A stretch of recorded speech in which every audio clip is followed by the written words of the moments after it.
क्या स्थिति है इजराइल हमास युद्ध की अभी? इजराइल हमास के बीच युद्ध विनाशकारी हो चुका है। नन्हे मुन्ने बच्चों से लेकर युवा, महिलाएं, पुरुष और बुजुर्ग सभी इजरायली बमबारी में मारे जा चुके हैं। गाजा अब शमशान भूमि में तब्दील हो चुका है। मलबे के ढेर और लाशों का चारों तरफ अंबार दिख रहा है। बहुत सी लाशों और दबे इंसानों को उठाने वाला भी कोई नहीं। सैकड़ों लोग रोजाना हवाई हमले में मारे जा रहे हैं। जो बच रहे हैं वो भी अपंगता की पराकाष्ठा से गुजर रहे हैं। गाजा में त्रासदी की तस्वीरें विचलित करने वाली। लगभग 5000 लोगों की अब तक मौत हो चुकी है और इस बीच अमेरिका ने इजराइल हमास युद्ध में संयुक्त राष्ट्र यूएन के एक प्रस्ताव पर वीटो किया है। ऐसा क्या? पूरा मामला क्या है? किस बात पर वीटो किया अमेरिका ने? दरअसल संयुक्त राष्ट्र ने अपने एक प्रस्ताव में इजराइल पर हमास के हमलों, नागरिकों के खिलाफ हिंसा की निंदा करने और गाजा में फलिस्तीनियों को मानवीय मदद पहुंचाने का आग्रह किया था। 15 सदस्य सुरक्षा परिषद के 12 सदस्यों ने प्रस्ताव के पक्ष में, जबकि अमेरिका ने विरोध में मतदान किया, जबकि 2 सदस्य अनुपस्थित रहे और संयुक्त राष्ट्र में अमेरिकी दूत लिंडा थॉमस ग्रीनफील्ड ने मतदान के बाद कहा कि राष्ट्रपति जो बाइडेन मध्य पूर्व पहुंचकर राजनयिक वार्ता कर रहे हैं और हमें उस कूटनीति की आवश्यकता है। इससे इस्लामिक राष्ट्रों में अमेरिका के खिलाफ आक्रोश फैलना तय माना जा रहा है। इजराइल के आत्मरक्षा का प्रस्ताव में जिक्र ही नहीं था। ऐसे युद्ध के बीच अमेरिकी राष्ट्रपति इजराइल गए थे?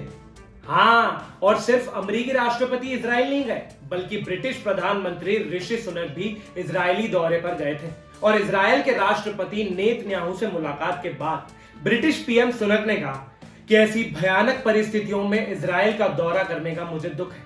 मैं ब्रिटिश लोगों की गहरी संवेदना साझा करना चाहता हूं। हम इजराइल के अधिकारों का खुलकर समर्थन करते हैं। हम ये भी जानते हैं कि फलस्तीन लोग भी हमास के पीड़ित हैं। अमेरिकी राष्ट्रपति का क्या कहना रहा है इस पर?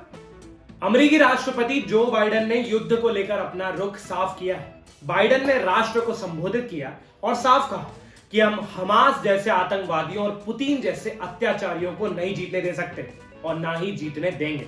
मैं ऐसा नहीं होने दूंगा।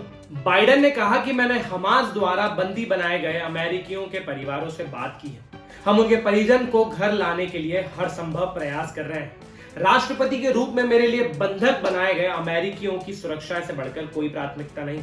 हम जानते हैं कि हमारे सहयोगी और शायद सबसे महत्वपूर्ण रूप से हमारे विरोधी और प्रतिस्पर्धी यूक्रेन में हमारी प्रतिक्रिया पर नजर रख रहे हैं। इसी के साथ अमेरिकी राष्ट्रपति जो बाइडेन मदद का ऐलान भी करके आए हैं। न्यूज एजेंसी ANI के मुताबिक अमेरिका राष्ट्रपति जो बाइडेन ने तेल अवीव में इजरायली पीएम नेतन्याहू के साथ की गई संयुक्त प्रेस वार्ता में ऐलान किया कि अमेरिका मानवीय मदद के तौर पर गाजा और वेस्ट बैंक में रहने वालों को $100 मिलियन का फंड मुहैया कराएगा। वो तो ठीक है, पर अमेरिकी राष्ट्रपति ने पुतिन की तुलना हमास से कर दी। ये तो बड़ी बात है यार। फिर रूस की क्या प्रतिक्रिया है?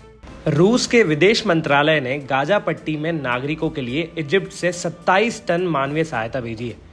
रूस ने कहा इस मदद में खास तौर पर खाद्य आपूर्ति, आटा, चीनी, चावल और पास्ता शामिल है। इजिप्ट का रेड क्रीसेंट सहायता का वितरण सुनिश्चित करेगा। तो क्या ये युद्ध का मसला सिर्फ इजराइल फिलिस्तीन तक ही सीमित है या इसका नुकसान और भी देशों को होने वाला है? अगर इजराइल और हमास युद्ध तीसरे विश्व युद्ध की तरफ बढ़ता है तो इस संघर्ष में मिस्र का काफी कुछ दांव पर लग जाएगा, क्योंकि गाजा पट्टी में अस्थिरता सीधे तौर पर उसे प्रभावित करेगी। वो वैसे तो फिलिस्तीन का समर्थन करता है, लेकिन इजराइल से भी उसके ठीक संबंध है और वो अपने देश में आतंकवाद को पनपने देना नहीं चाहता है। ऐसे में उसके लिए सबसे मुफीद यही होगा कि ये संकट जल्दी सुलझ जाए। भारत ने भी ऑपरेशन अजय चलाया था ना? हाँ, इजराइल में फंसे भारतीयों को वापस लाने के लिए भारतीय विदेश मंत्रालय के प्रवक्ता अरिंदम बागची ने कहा कि अजय ऑपरेशन के तहत 5 फ्लाइट में 1200 लोग वापस आए। इनमें से 18 नागरिक नेपाल के भी हैं और फ्लाइट भेजने का प्लान चल रहा है। गाजा में पहले तकरीबन 4 लोग थे, लेकिन हमारे पास पुख्ता आंकड़े नहीं है और वेस्ट बैंक में 12-13 लोग थे। और उस अस्पताल पर किसने हमला किया पता चला? दोनों ही पक्ष एक दूसरे पर आरोप लगा रहे हैं। इजराइल का कहना है कि अस्पताल पर जो हमला हुआ वो हमास का मिसफायर था, जबकि हमास और फलस्तीन का कहना है कि यह हमला इजराइल का ही किया हुआ है। इस बीच भारत के प्रधानमंत्री नरेंद्र मोदी ने फिलिस्तीन के राष्ट्रपति महमूद अब्बास से वार्ता कर अल आइल अस्पताल में मारे गए लोगों के लिए शोक जताया। मैं तो मान रहा हूं कि ये युद्ध जल्द से जल्द समाप्त हो। और आप लोग इस युद्ध शांति के बारे में क्या सोचते हैं? कमेंट सेक्शन में अपनी राय जरूर बताएं। और हाँ, इस वीडियो को लाइक और शेयर जरूर करें और सुनिए, इंडिया लीडर चैनल को सब्सक्राइब जरूर करिएगा। नमस्ते।